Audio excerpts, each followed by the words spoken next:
YouTube, it is Jose Loves MMA. I am coming back with another video. My last one was on the most overrated UFC women's strawweight division fighters.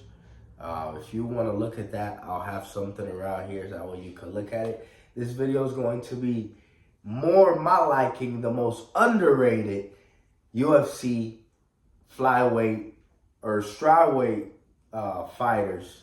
I'm going to give 4. It really should be a top 3, but I'm going to be 4 an honorable mention. And first and foremost, I will go with Gillian Robertson. Gillian the Savage Robertson, red-haired girl. She's won 5 out of her last 6 fights. So she's 5-1 in her last 6.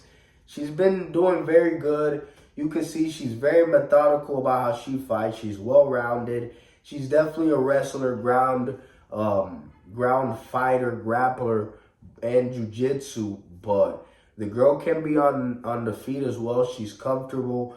She's a good, well-rounded fighter. She's a force, tough fighter. Definitely see her getting far this year and having a very good 2025. So get behind her. Very good fighter. Get behind her if you like betting and want to bet on some of her fights. Definitely. We're going to be breaking them down. So Gillian Robertson. Gillian the Savage Robertson. Gillian Robertson. Beast. A lot of people kind of know her. A lot of people don't. Hey, she's a good fighter. Next one that people don't know so much about. And some people do because she has a little bit of hype behind her. Jaqueline Amorim. Jaqueline Amorim is from Brazil, a young Brazilian girl. She is very good. She's a potent finisher.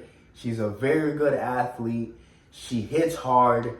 She has a lot of first-round submissions. She's coming off of the first-round armbar against Corey McKenna, where she literally submitted the girl twice in the same fight. If you want me to show a video on how that happened, I can, but she literally submitted her twice in the same fight. It was kind of funny. She got a first-round submission. Jaqueline Amorim is, I believe, 8-1 or 9-1 right now. She is very good. She's a very young fighter. I think she's under 25 years old. Rounding out her striking, because she's a jiu-jitsu black belt, mainly a jiu-jitsu fighter. She's a great athlete, so I do not have any worries about her being bad at striking or anything, because the girl's already gotten a few knockouts. She's already gotten a few knockouts. She's already dropped a few girls on the feet. So she's definitely coming along. The one thing that she definitely needs to work on, and why she's not a perfect fighter just yet, but she is underrated and up and coming. So look for her to work on these things, especially because she does train out of American Top Team. American Top Team is one of the best gyms out right now when it comes to mixed martial artists that compete, for them to train. Some of the best coaching staff from what I've seen, fighters like Habib, Islam, a lot of the guys have trained at an American Top Team. So they have a lot of spar partners, a lot of looks, a lot of good coaches on everything. So you also have to see what team they're training with. Jaqueline Amorim, being a young fighter, having all the tools and training out of American Top Team definitely helps her in her development as a fighter. So look for her to have an amazing 2025, very good 2025. The only thing that she needs to work on is her cardio. Since she's such a potent athlete, since she is so ferocious. Yes, she's 115 pounds, but she is very ferocious. And she's always going for the finish. She did lose her only match to Sam Hughes. Sam Hughes is literally the kryptonite for a fighter like her, because Sam Hughes is literally a track and field athlete that runs marathons. So she has amazing cardio, good wrestler. And Sam Hughes really tested Jaqueline Amorim and ended up getting a win, because Jaqueline Amorim came out hot in the first match, or in the first round, but slowed down towards the end. And Sam Hughes ended up getting the win because of having better cardio and managing her cardio and the drive and aggressiveness. So definitely look for Jaqueline Amorim to get a lot better, have a great year. If you bet on fights, bet on her fights coming up. Another one that is very underrated, nobody really knows her. It is the girl Loma Lookboonme. I'm sorry. Let me cut the video and I'm gonna make sure I pronounce your name right. I am sorry. Okay, I'm back. The girl is Loma Lookboonme. She is from Asian fighter. She is mainly a Muay Thai fighter from Thailand. Very, very aggressive, strong fighter. Very, very strong, very good. Since she's a Muay Thai fighter, she's very good at striking, but she has a lot of trips. She can trip you off of the clinch. She has a lot of different takedowns. So she is actually well-rounded and is very underrated. She's only showing as a 9-2 record.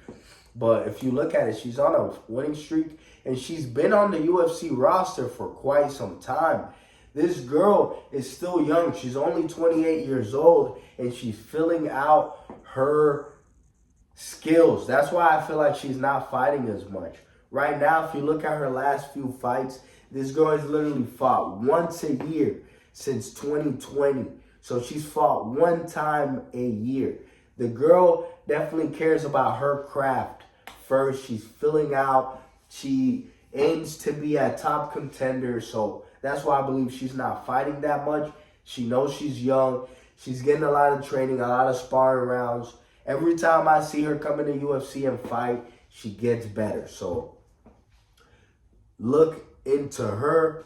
Lookboonme. She's a very good fighter. One of my favorites. I'm hoping she gets a little bit more active this year so I can see her fight. But lock her in if you see her fighting anytime soon. She doesn't have anything scheduled. But very, very good fighter. Honorable mention. This girl is not part of the top 3, but honorable mention is the Brazilian girl called Ketlen Souza. She's an up-and-coming fighter. Just knocked out Yasmin Yaragui, which was a very hyped prospect out of Mexico. Yasmin Yaragui was a kickboxer and looks very good, looks very technical. Souza was not having it. Ketlen Souza was not having it. So she came in, literally knocked her out within a minute or so. She's very powerful. Yes, she's a part of those Brazilian girls that look big and like a dude, but hey, it is what it is, man. I wish her nothing but the best. She is very good, very powerful. Yeah, I mean, I think she's an up-and-comer. She's not in the rankings right now. The other fighters that I talked about were a part of the rankings. Gillian Robertson is like number 13th. Jaqueline Amorim, I think she's number 15 right now. She literally just broke in the top 15. The other girl, Lookboonme, that is the Asian Muay Thai girl, she is right outside the top 15. She